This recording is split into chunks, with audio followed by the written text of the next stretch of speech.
You probably touch your face 16 times an hour. Here's how to stop. Touching your face can significantly increase the risk of infection with flu or cold viruses and the new coronavirus.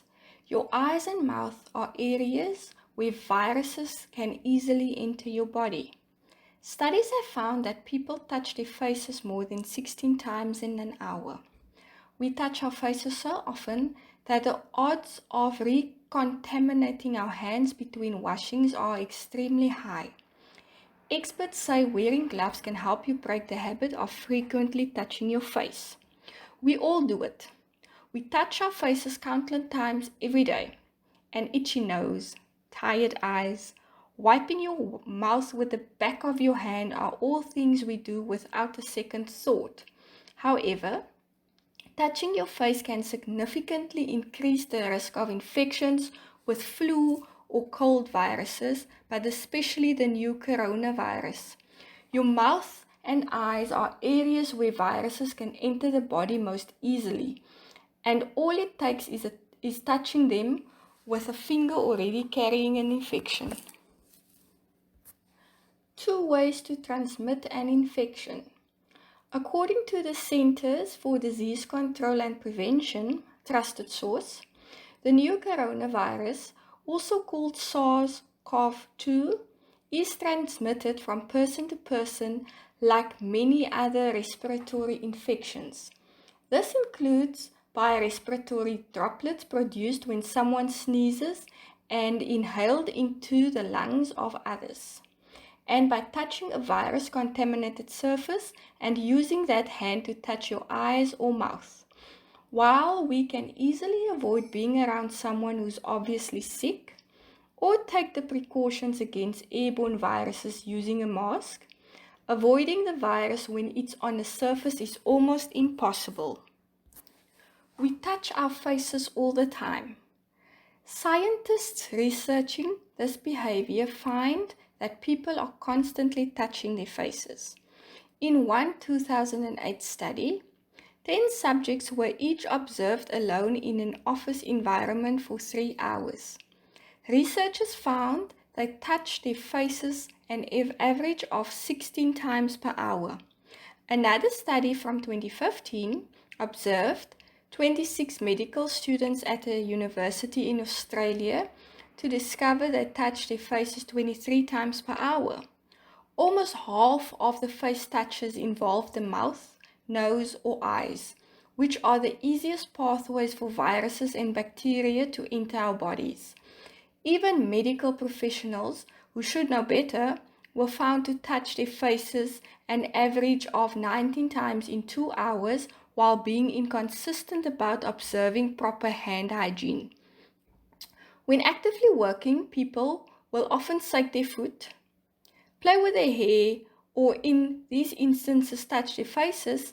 It certainly helps to know when you are most vulnerable to such activities and try to stay away during the meeting, a phone call, or while engrossed at work.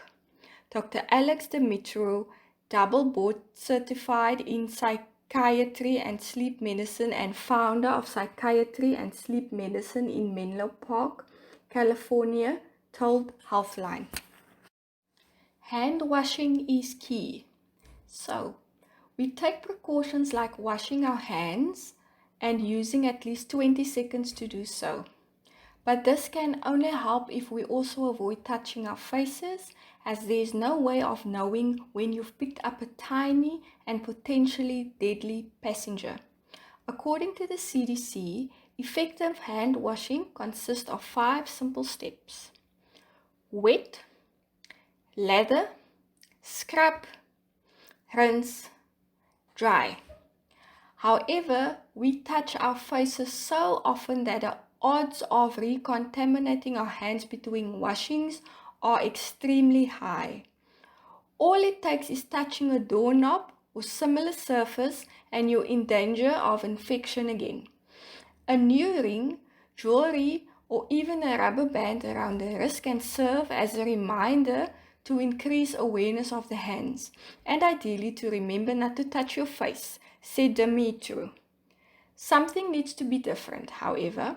to encourage different and non-automatic behavior. It's a habit you can break. Zachary Sikora, a clinical psychologist at Northwestern Medicine Huntley Hospital in Huntley, Illinois, offered the following tips to avoid touching your face during the coronavirus outbreak.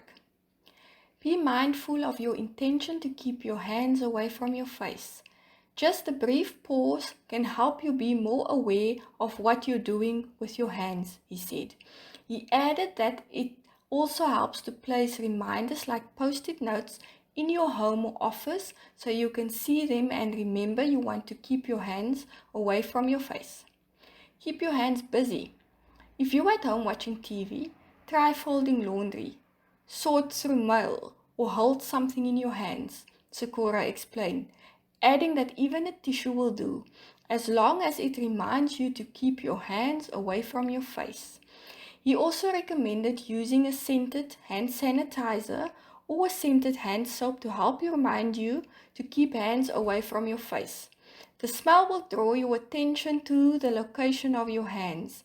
If you're in a meeting or sitting in a class, he recommended lacing your fingers together and placing them in your lap. Finally, if you know you habitually touch your face, Sikora said wearing gloves can be an effective physical reminder. You can wear gloves when you're out in public and most likely to be exposed by touching surfaces that have the virus, said Sikora. Then remove them when you get to your destination. It may be unusual, but wearing gloves at home can also help you break the habit of touching your face. The bottom line. Your eyes, nose, and mouth are the easiest parts for a virus like SARS-CoV-2 to enter the body. All it takes is touching these areas with your hands after you've come in contact with the disease on a surface you touched. No matter how frequently you wash your hands, it's not often enough to prevent passing an infection into your system. The best preventative measure is to avoid touching your face as much as possible. Experts say that using some simple methods will help you break this habit. These include using scented hand soap or sanitizer to increase awareness of where your hands are and keeping your hands in your lap during meetings. Source: healthline.com. Announcements. Carol Sam passed away on 11 March 2020 at the age of 88. Carol worked for St. Dunstan's from the early 80s and stayed on until 1996. She stayed connected with the office and attended the AGMs religiously. Carol would often call to find out how the beneficiaries were doing. Carol will be remembered for her caring and compassionate nature, a very special person who will be missed. Reunion and Project Gemini. Due to the COVID-19 pandemic, we had no choice but to cancel our reunion and Project Gemini. We urge everyone to take the necessary precautions and to stay safe during the lockdown period. Birthdays. Laleto Matuana celebrated her 21st birthday at the beginning of April. Happy birthday, and may the year ahead hold many great things. Upcoming events. Reunion cancelled. Project Gemini cancelled. Annual General Meeting September 2020. Long Cane Rally October 2020.